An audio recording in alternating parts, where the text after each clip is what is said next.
دویمه برخه المومن الرشید چینل وړاندې کړې او وضاحت چینل پښتو ته ژباړلې ده.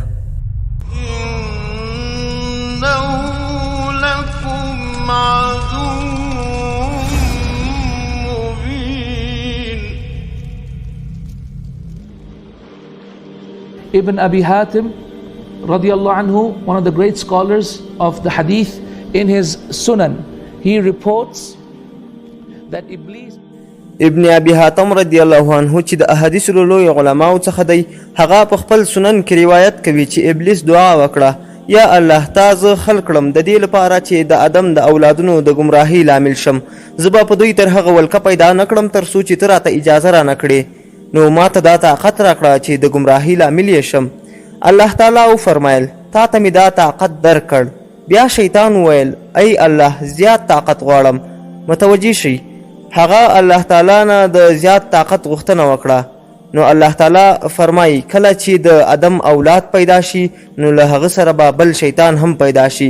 معنا هر انسان چې په دنیا کې ژوند کوي ورسره جوړه یو شیطان مقرر شوی دی، ځکه الله تعالی شیطان ته د زیږون اجازه ورکړې د دې لپاره چې اولادونه یې زیات وي، یعنی د ادم له هر اولاد سره یو شیطان هم پیدا کیږي. بیا شیطان وویل چې یا الله دا زما لپاره زیات کړه، او په همدې وخت کې الله تعالی وفرمایل تا ته دا ځواک هم در کوم چې د بني آدم په رګونو کې لکه د وینې جریان ولري. نو الله تعالی هغه ته دا ځواک ورکړ چې زموږ بدن ته دننه شي او په پټ او نامعلوم ډول زموږ له فکر سره لوبې وکړي.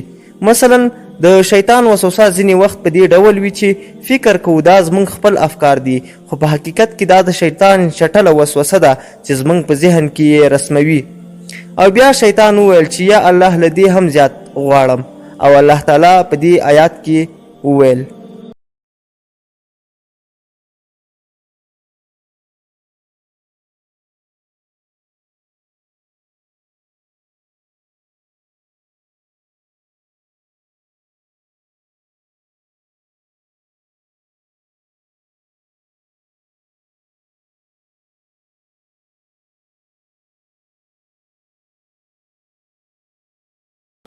What is this verse? And O Shaitan, gather your forces, gather your armies, gather your khayl, gather your horses of fire from Jahannam, gather them all, and gather your men, gather the shayateen which are the night. په دې آیت کې فرمایي وای ای شیطان خپل ځواک او لښکریان دې راجمع کړه، خپل سپاره پلي چې د جهنم له اور څخه دي هغه هم راوغواړه، او ورسره پیاده شیاطین چې د شیطان عسکر دې راټول کړه، او خپله جګړه د انسان په ضد شروع کړه، او په خپل شیطاني قوت په هغوی کې وده وکړه او تخریب یې کړه، او ورسره د اسمان او ځمکې ژمنه وکړه. او وروسته الله تعالی وفرمایل او د څه شي ژمنه چې شیطان له تاسو سره کوي هغه پرته له دوکې بل څه نه دي، د هغه ژمنې له خوب خیال او فساد پرته نور څه نه دي، د هغه وعدې بېځایه او دروغ دي. نو د دې حدیث په دوام کې راځي چې آدم علیه السلام د شیطان دعا واورېدله، او هغه الله تعالی ته راغی او وی فرمایل زما پروردګاره تا شیطان ته دومره واک او اختیار ورکړ، نو ته به ما ته څه راکوې؟ So what will you give me یا الله؟ الله تعالی ما ته څه راکړه؟ نو الله تعالی وفرمایل چې ستا یو اولاد به په دنیا کې پیدا نشي مګر دا چې زه به دوه پرښتې ورباندې مقررې کړم، د یو شیطان په مقابل کې دوه ملایکې چې په دوامداره توګه به یې د شیطان له شر څخه په امن ساتي، او دا هغه څه دي چې الله تعالی په قرآن کریم کې فرمایلی دي. الله تعالی څه فرمایلی؟ Allah subhanahu wa ta'ala says what?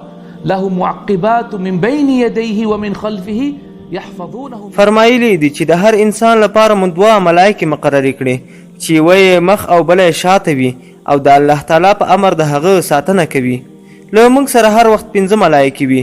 شیطان یو دښمن دی، خو له موږ سره 5 ملایکې دي. 2 ملایکې زموږ ښه او بد عمل لیکي او زموږ ښي او چپ لوري ته وي. 2 نورې ملایکې چې د حفاظت لپاره زموږ مخ او شاته دي بدلیږي هم، او 5مه ملایکه هر وخت زموږ په غوږونو کې د ښه کار د ترسره کولو وسوسه اچوي. ښه کار وکړه، ښه کار وکړه، سبحان الله ووایه، الحمدلله ووایه، لا اله الا الله ووایه. هغه نیکو کارونو ته زموږ د وسوسې لپاره مقرره شوې. 5 ملائکې الله اکبر. هغه و چې آدم علیه السلام خوشحال شو او وی ویل یا الله نور هم غواړم. الله تعالی وفرمایل زه به د هرې بدۍ په بدل کې یوازې یوه بدي لیکم یا به یې لرې کړم، یعنې هغه هم بخم. مګر د هر نیک عمل لپاره به 10 نیکۍ لیکم. نو آدم علیه السلام خوشحال شو، وی ویل یا الله ما ته له دې هم ډېر راکړه. نو الله تعالی وفرمیل چې زه له تا سره وعده کوم زما بخښنه د تل لپاره خلاصه ده تر څو چې روح ستاسو له بدن څخه ووځي، یعنی تر هغه وخته چې ژوندی نو الله تعالی هر وخت بخښنه کوي. The soul is in the body, then Allah subhanahu wa ta'ala's forgiveness is always open. او ورپسې د دې لپاره چې شیطان 4 ځله غوښتنه کړې وه، نو آدم علیه السلام زموږ پلار هم 4 وارې غوښتنه وکړه. خدایه نور هم غواړم. الله سبحانه و تعالی په آرام جواب ورکړ. Allah subhanahu wa ta'ala replied, قل يا عبادي الذين اسرفوا على انفسهم لا تقنطوا. معنا یې هیڅ کله مه ناامیده کیږه. په دې کې هیڅ شک مه کوئ چې الله تعالی له موږ سره ډیره مینه لري. هغه له موږ سره ډیره مینه لري. هغه موږ ته ډیره پاملرنه کوي. هغه واقعا غواړي چې ورسره په جنت کې واوسو. هغه موږ د دې لپاره نه یو پیدا کړي چې موږ ته سزا راکړي. په همدې دلیل دا تر ټولو ځواکمن آیت دی قرآن کریم کې. که څه هم له ځینو علماو نه پوښتنه کیږي چې کوم آیت عظیم الشان آیت دی، نو د دوی ځواب آیت الکرسی وي. بله پوښتنه کیږي چې د الله تعالی د پیژندلو لپاره کوم غوره آیت دی، یعنی سورت اخلاص سمه ده؟ او بیا وایي چې آیا کوم آیت شریف دی چې موږ ته خوشحالي رابخي او ډیره زیات مو خوشحالوي؟ دغه دی د خوښۍ آیت. قل يا عبادي الذين اسرفوا على انفسهم لا تقنطوا. Do not at all despair of the mercy of Allah. ان الله يغفر الذنوب جميعا. د الله تعالی د رحمت څخه مه ناهیلي کیږئ. په یقیني ډول الله ټولې ګناوې بخي. هغه ټولې ستاسې تیرې اوسنۍ او راتلونکي ګناوې بخي. په تحقیق سره هغه ښه بخښونکی او مهربان دی. He is the most forgiving, the most merciful.